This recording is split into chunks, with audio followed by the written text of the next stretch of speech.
Hello guys, আজকে আমি বেরিয়ে পড়লাম বিহারীনাথ মন্দিরের দিকে। তো রওনা হয়ে গেছি। এই যে আমরা বাইকে চেপে আমি একটু ভিডিও করে নিচ্ছি। তারপরে মাঝের মধ্যে আমার ক্ষেতের বরকে বলছি, মাঝখানে বলো বলো রাস্তা, কেমন লাগছে তোমার। আর বেটুকেও খুব জিজ্ঞাসা করে সুন্দর। নিলাম, তো এটাই এরপরে মানে গ্রামের ভিডিওতেই চিহ্ন আর আছে, কি। আমার বেটুও কত বলছে। সুন্দর লাগছে, তো রাস্তা যাই পাওয়া হোক, যায় খুব না। ভালো লাগছে। না দাদা হাঁটতে নাচতে হ্যাঁ গো, দারুণ। দেখো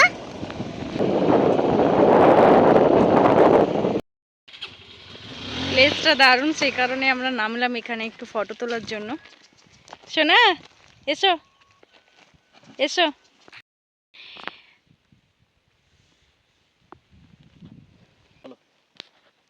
চলো নাম। হুম, এটা কি পাহাড় না মাটি? পাথর বটে, পাথর। আরো আছে, আরো 3-4 জন রয়েছে এইভাবে এইভাবে, অনেক লোক রয়েছে।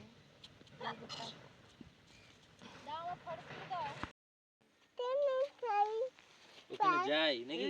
ওইখানে যায় তো, কাপালিতে যায় যদি ঢের। আবার গাড়িতে চেপে যাই, চাপছি।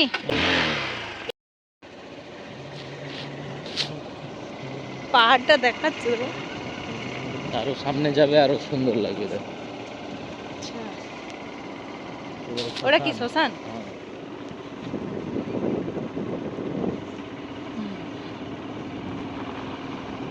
শ্মশানটা পার করার পরই আমরা একটা সর্ষের ক্ষেত পেয়ে গেছিলাম। সর্ষের ক্ষেতটা দেখে মনে হচ্ছিল যে নেমে ফটোশ্যুট করব, কিন্তু উপায় ছিল না, বেটু কান্নাকাটি করছিল, সেই কারণেই।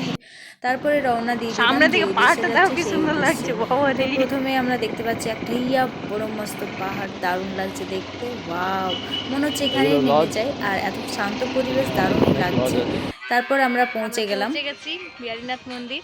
আর মন্দির আসার পর এখানে নেমেই আমি বাইক থেকে বসে গেছিলাম বটগাছের নিচে। এখানে বসে একটা আলাদাই শান্তি। আমি অনেক ছোটতে এসেছিলাম আর এই এলাম, প্রায় মনে হয় 10 বছরের কাছাকাছি 10 হয়ে গেল।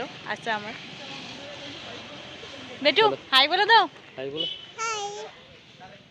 চলো চলো। কোথায়? আমার মূর্তি যাচ্ছি। মন্দিরে যাচ্ছি। ঠিক, চলো। Bye bye. ওই জন্য তো বলছি ঘুমাবে না, চলো দেখবে। কেমন কেমন সাউন্ডটা করে রাখবে। চলো নাম। ওম নমঃ শিবায় বলো। হ্যাঁ, ওম নমঃ শিবায়। হ্যাঁ,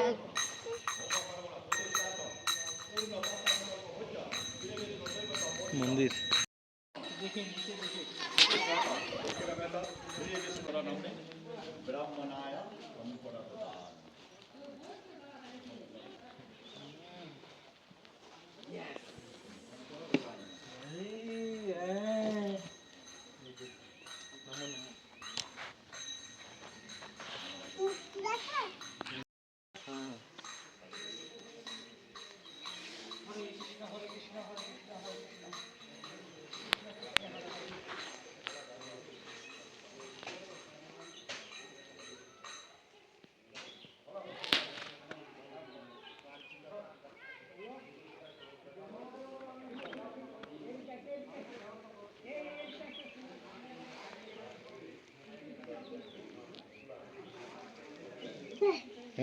হেঁটে ও বাবা।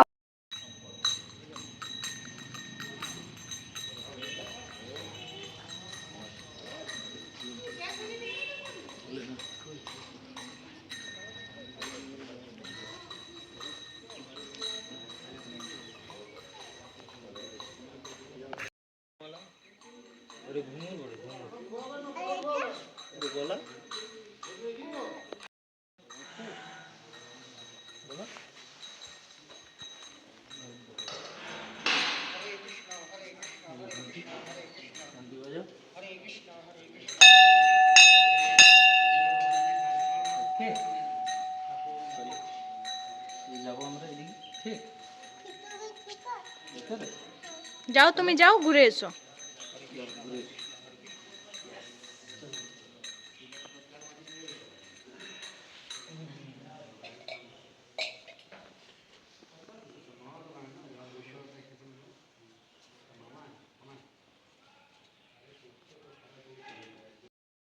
হ্যাঁ নম বরুণাঙ্গং স্বরূপত্তং জীবন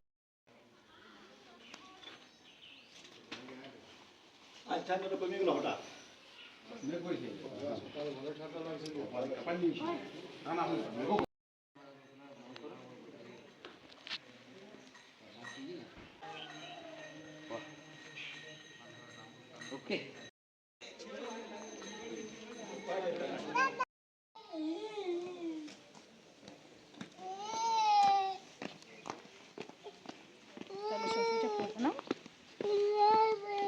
জুতো চটিগুলো পায়ে পরে নিয়ে এরপরে আমরা চলে গেলাম একটু নিচে পুকুরটা দেখতে। তারপর বেটু কান্নাকাটি শুরু করে দিয়েছিল। এরপর আমাদের বাড়ির দিকে রওনা হতে হবে। তারপরে এক সাইডটা বাকিও ছিল দেখতে, তো আমরা এই সাইডটা দেখতে চলে এলাম।